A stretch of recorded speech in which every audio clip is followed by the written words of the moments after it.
अस्सलाम वालेकुम नाज़रीन, उम्मीद करता हूँ आप लोग खैरियत से होंगे।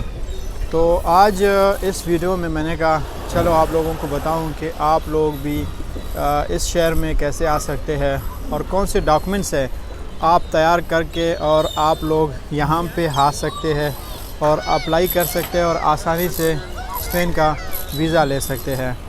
तो सबसे पहले मैं आप लोगों को ये बता दूं कि स्पेन हो या फिर शेंजन का कोई भी कंट्री है, अगर आप नीदरलैंड आना चाहते हैं, स्पेन आना चाहते हैं या फिर आप स्विट्ज़रलैंड जाना चाहते हैं या ऑस्ट्रिया जाना चाहते हैं, आप किसी एक कंट्री का भी वीज़ा लेके आप किसी भी कंट्री में इंटर हो सकते हैं।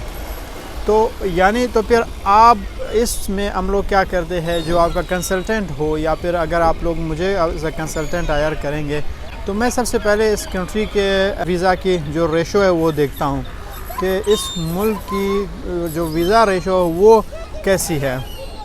वीज़ा रेशो हम कैसे देखते हैं, हम देखते हैं कि इस मंथ में इस मुल्क ने कितने लोगों को वीज़ा दिया है और कौन से हमने जो डॉक्यूमेंट्स लगाए थे उसको वीज़ा मिल गया था। तो फिर हम क्या करते हैं, उसी कंट्री का रुख करते हैं। तो अब इस वक्त जो है वो 3 कंट्रीज़ है और जिनका जो वीज़ा रेशो है बिल्कुल ज़बरदस्त है और बिल्कुल मज़े का है। वो 3 कंट्रीज़ कौन से है वो भी मैं आपको बता रहा हूँ कि एक तो हो गया आपका अपना स्पेन, एक तो हो गया नीदरलैंड, ऑस्ट्रिया, स्विट्ज़रलैंड का भी रेशो ठीक है।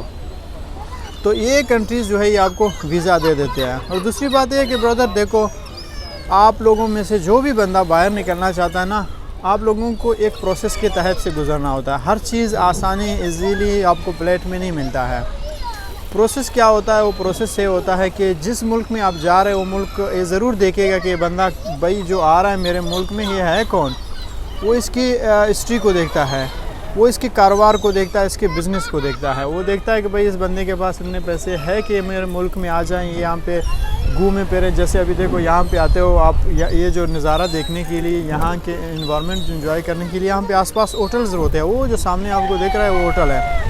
यहाँ पे आप रहोगे, आपको पर डे 200-300 यूरो आपका जो है लगेगा। तो क्या आप 100, 200, 300 एक दिन में लगा सकते हैं? तो अगर आप नहीं लगा सकते हैं तो फिर वो आपको वीज़ा नहीं देगा। वो देखेगा कि बंदे के अकाउंट में कितने पैसे हैं। आप अगर 5 दिन का ट्रिप लगाते हो 5 दिन का एस्टिमेट लगा लेता है। अगर आप 7 दिन के लिए इरादा रखते हैं तो 7 दिन का जो बैंक स्टेटमेंट है वो देख लेता है, ठीक है। और अगर आप 10 दिन के लिए प्लान बनाते हो, 10 दिन की आपकी बैंक स्टेटमेंट उसके मुताबिक देखेगा कि बंदे के पास इतने पैसे हैं कि यहाँ से टिकट करके जाएँ, वहाँ पे ऐसे होटलों में रहें, ऐसे माहौल में रहें और ऐसे खाएँ पिएँ। क्योंकि आप आजकल जो दुनिया है ना, कहीं पे भी आप जाओ पैसे की है। पाकिस्तान भी देखो लोगों को, यूरोपियंस को फ्री में वीज़ा दे रहा होता है, लेकिन लोग नहीं जा रहे होते हैं। क्यों नहीं जा रहे होते? पाकिस्तान में ऐसे एंटरटेनमेंट की जगह नहीं है जिस तरह यहाँ पे है। अभी देखो यहाँ पे किस तरह, अब यहाँ पे उन्होंने क्रूज़ रखी हुई है आपके सामने। लोग आते हैं यहाँ पे, डेट मारते हैं, लोग यहाँ पे बर्थडे मनाते हैं, लोग यहाँ पे तस्वीरें खींचते हैं, लोग यहाँ पे व्लॉगिंग करते हैं, लोग यहाँ पे अपने बिज़नेस को प्रमोट करने के लिए आते हैं। तो पाकिस्तान में ऐसे सहूलत, ऐसे चीज़ें नहीं है, हर किसी को पता होता है, तो इसलिए लोग नहीं जाते। तो अब ये कंट्री भी यही कहता है कि भाई मैं इतना अच्छे जगह बना के इतने खर्चे करके, तो क्या जो लोग आएगा वो भी यहाँ पे आके इन्वेस्टमेंट करेगा, यहाँ पे टैक्स देगा, यहाँ पे खाएगा पिएगा घूमेगा फिरेगा, तो ये उन लोगों को वीज़ा भी दे देता है। आज बड़ा ज़बरदस्त मौसम है, बच्चे भी यहाँ पे इंजॉय कर रहे हैं। तो चलें आते हैं अपने टॉपिक की तरफ। तो ये उन लोगों को वीज़ा देते हैं। तो अगर आपके पास भी थोड़ी बहुत बैंक स्टेटमेंट है तो आप अप्लाई कर सकते हैं। अगर आपके पास बैंक स्टेटमेंट बिल्कुल भी नहीं है तो आप इस चीज़ को बिल्कुल भूल जाएं कि आप अप्लाई कर सकते हैं शेंजन कंट्रीज़ की, किसी भी कंट्री का, ऑस्ट्रिया हो, नीदरलैंड हो, स्विट्ज़रलैंड हो और स्पेन हो। तो अब बात आती है स्पेन की। स्पेन के लिए रेशो इस वक्त बिल्कुल ठीक है। रेशो क्यों ठीक होती है इस वक्त, मैं आपको कह रहा हूँ कि इस महीने में भी मेरे 3-4 क्लाइंट्स के वीज़े लगे हैं। वो उसका एक रीज़न है। रीज़न ये है कि जिन लोगों के लिए मैंने अप्लाई किया है ना, उन लोगों के लिए उनके डॉक्यूमेंट्स करेक्ट थे, उनके हर चीज़ A1 था, सुपर डुपर था, तो इसलिए उनको वीज़ा मिल गया है। तो सुपर डुपर से क्या मतलब है, यानी उनके अकाउंट में 20 से 15 से लाख ऊपर होने थे।